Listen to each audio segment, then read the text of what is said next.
జై శ్రీమన్నారాయణ. మీ శ్రీవారిదాసుడు. ఈరోజు కార్తీక మాసంలో భాగంగా కార్తీక పురాణంలో 19వ అధ్యాయం గురించి తెలుసుకుందాము. అధ్యాయ ప్రారంభ. మహామునులారా, చాతుర్మాస్య వ్రతాన్ని గురించి సవివరంగా తెలియజేస్తాను, వినండి. శ్రీలక్ష్మి శ్రీమన్నారాయణుల దగ్గరికి దేవర్షి అయిన నారదుడు వచ్చాడు. విధేయతలతో భక్తి ప్రపత్తులతో ముకుళిత హస్తాలతో నమస్కరించి నిలబడ్డాడు. శ్రీహరి చిరునవ్వులు చిందిస్తూ, నారద, క్షేమమేనా అని ప్రశ్నించాడు. 3 లోకాలు ఏ విధంగా ఉన్నాయి అని అడిగాడు. మునులు జనులు మంచి పనులు చేస్తూ మంచి ప్రవర్తనలతో అలరారుతున్నారా అని ప్రశ్నించారు. నారదుడు, ఓ ముకుంద, లక్ష్మీ వల్లభ, లోక సంరక్షక, నీకు తెలియని విషయాలు ఏముంటాయి చెప్పు. అయినా నువ్వు అడుగుతున్నావు గనక విన్నపించుకుంటున్నాను. లోకంలో మానవులంతా ఎవరి పనులను బట్టి వాళ్ళు తిరుగుతున్నారు.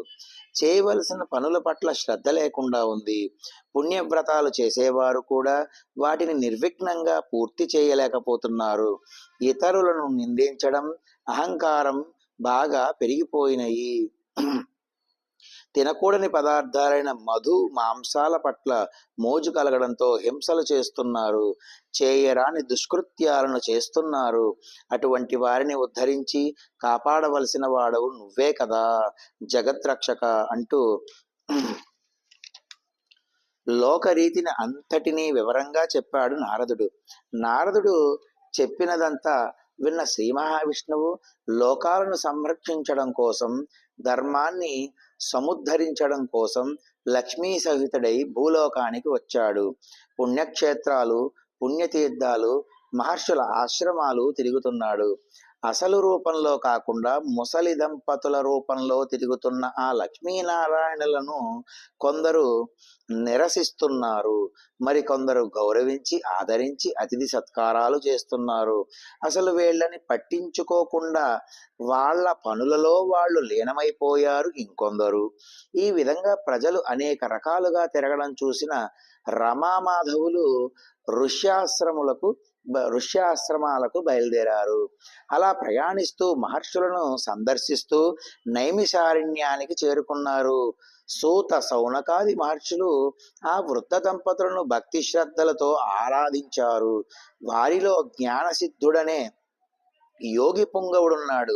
ఆ యోగీశ్వరుడు, హో ఋషికేశ, మాధవ, మధుసూదన, హే పుండరీకాక్ష, ఈనాటి మీ రాకతో మేము మా ఆశ్రమము అయినాము, ధన్యత చెంది తరించాము.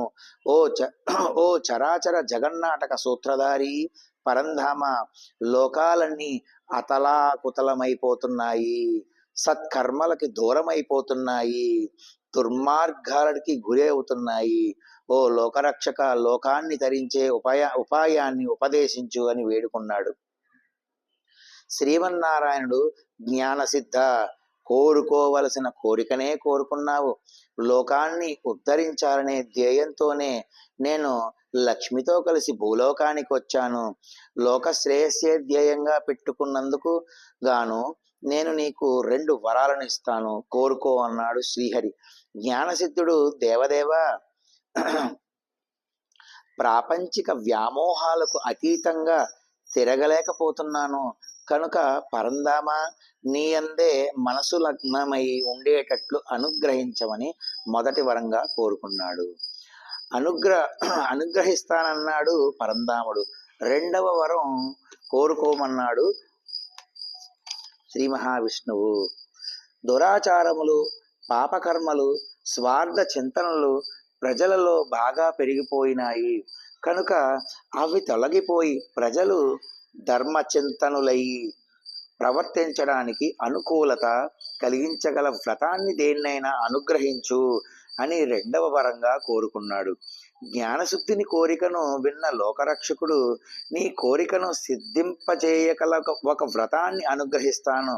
దీని వలన ప్రజలలో జాగరూకత కలుగుతుంది, నిశ్చలత ఏర్పడుతుంది, నిర్మలత్వం లభిస్తుంది. ఆషాఢ శుద్ధ దశమి నుండి కార్తీక శుద్ధ ద్వాదశి వరకు గల 4 నెలల కాలం లక్ష్మీ సహితుడనై నేను పాల కడలిలో పవళించి ఉంటాను. నాకు నిద్రాసుఖాన్ని కలిగించే ఈ కాలమంతా ప్రజలు మెలకువగా మసులుకోవడానికి నేను చెప్పే వ్రతం సహాయపడుతుంది. ఈ వ్రతం నాకు అత్యంత ప్రీతిపాత్రమైంది. నియమనిష్టలను పాటిస్తూ ఈ 4 నెలలు చేసే వ్రతాన్ని చాతుర్మాస్య వ్రతం అని అంటారు. ఈ వ్రతాన్ని ఆచరించడం వలన జనుల పాపాలు నశించి తరిస్తారు.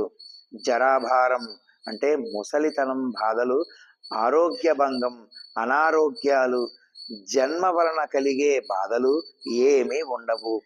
పుణ్యప్రదాయకమైన ఈ వ్రత దీక్ష చేపట్టిన వాళ్ళు ఆషాఢ శుద్ధ దశమి నుండి తరువాతి నెలలోని శ్రావణ శుద్ధ దశమి వరకు శాఖము, ఆ తర్వాత శ్రావణ శుద్ధ దశమి నుండి భాద్రపద శుద్ధ దశమి వరకు పెరుగు, భాద్రపద శుద్ధ దశమి నుండి ఆశ్వీజ శుద్ధ దశమి వరకు పాలు, ఆశ్వీజ శుద్ధ దశమి నుండి కార్తీక శుద్ధ దశమి వరకు పప్పు దినుసులను వదిలిపెట్టాలి.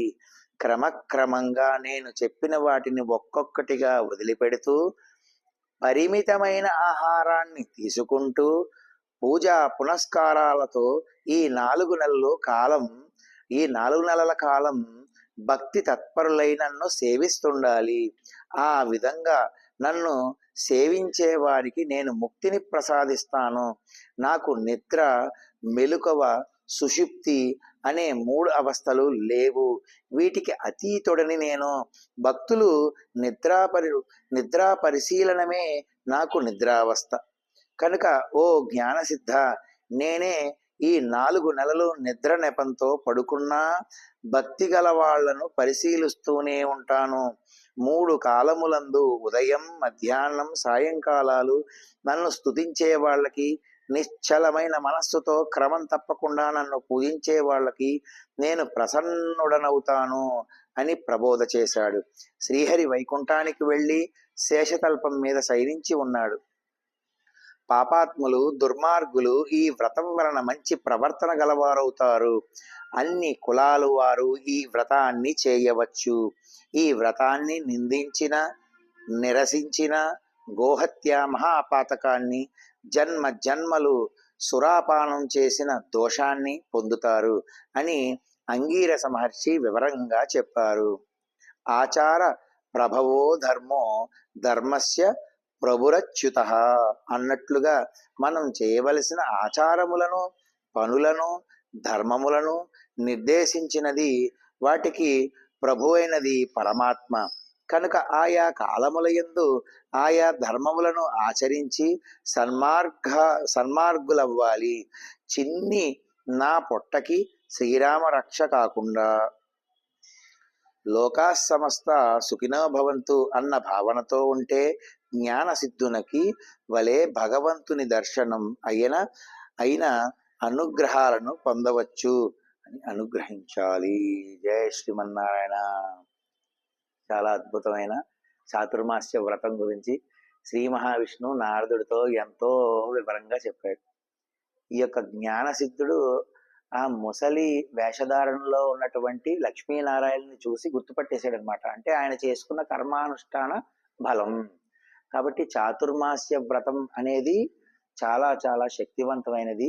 సహజంగా గృహస్థాశ్రమంలో ఉన్నవారు ఆచరించడానికి ఇబ్బందిగా ఉన్నప్పటికీ కొద్ది వయసు అయ్యి ఉన్నప్పుడు మనం ఈ యొక్క చాతుర్మాస్య వ్రతాన్ని కూడా ఆచరించవచ్చు, ఎవరైనా ఆచరించవచ్చు అని శ్రీ మహావిష్ణువే స్వయంగా చెప్పారు.